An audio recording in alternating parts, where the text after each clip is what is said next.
Breaking news for Florida State on a Saturday in July, and it's good news for the offensive line. Florida State lands a Rivals Industry 4-star. Yeah, get used to that. On-3 Rivals, all that stuff, everybody. DaRon Parks says yes to Florida State. Joining me to break all that down right now is our recruiting analyst, Matt Lasser of Warchant.com. Matt, this was something that boiled down late in the week towards a Florida State and Auburn battle, if I read correctly on Warchant.com. Let me know how this all went down and what Florida State is getting in this 4-star prospect, DaRon Parks. Yeah, down the stretch, this kind of turned into a must-get for Florida State, especially how the dominoes were falling when it came to the offensive line recruiting in general. You know, they went and offered Bear Fretwell last week, and then he quickly flipped to Alabama from Georgia Tech, and I don't know how much Florida State's a factor in that now. So it's kind of – DaRon was – even before that, he was a must-get for this staff, and I started to get wind a few weeks ago of that Florida State was trending here, and it felt like they were in a good spot. Herb Hand did a great job in this recruitment. He was the main reason I was told they were trending at the time. But then you had Auburn start to creep up. I mean, yeah, luckily he's just a 4-star now. Tom and I were talking about it before. He just got the bump, so it looks better than the 3-star, and that makes everyone happy on the message boards and on Twitter.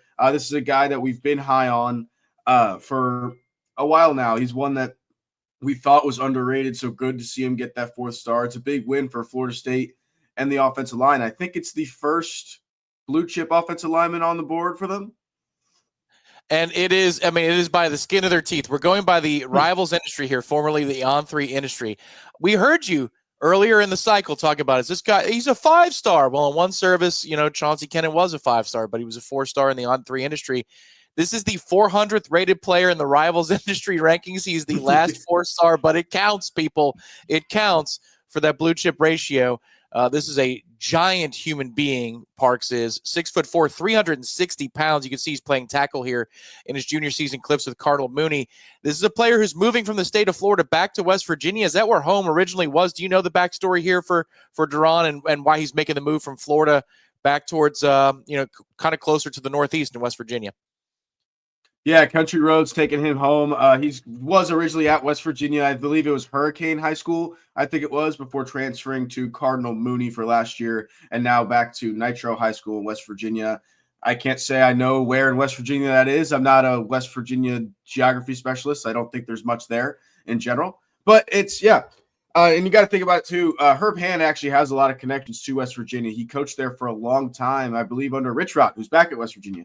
So good that Florida State got him and didn't let him go to West Virginia, I guess. But, he's just back home. I don't think that's a big deal there. Maybe West Virginia makes a push, but I doubt it. I think this is one Florida State's going to stay on because they've been on him for a while now, ever since he was in the state of Florida.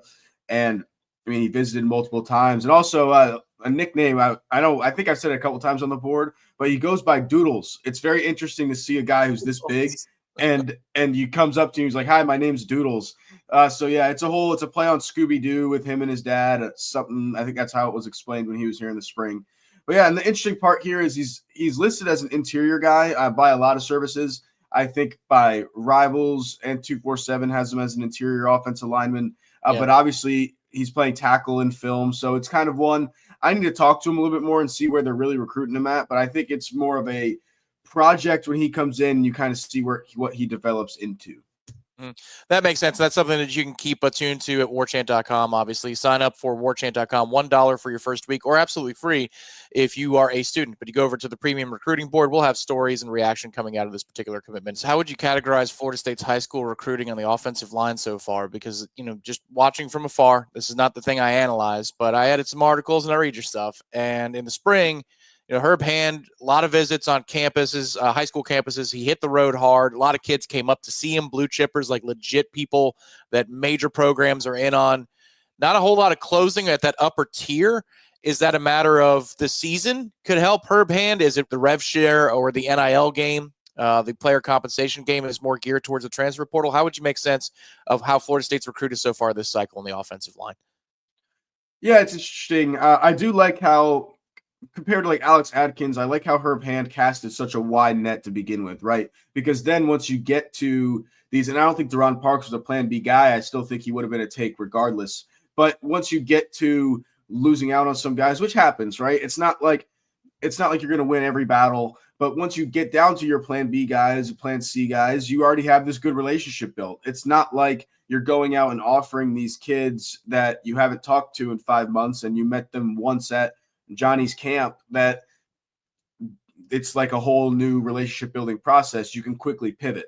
And that's what I've liked about Herb Hand's recruiting. I do think it's a little bit of, I'm starting to get the sense, and this is one of those things that you start to see like as the cycle goes on. It feels like they just value that position more and think they can get it in the portal. That's not off of anything I've talked to people or anything. It's just off of feel, right? Like Wilson Zaire was trending to Florida State until the very last second.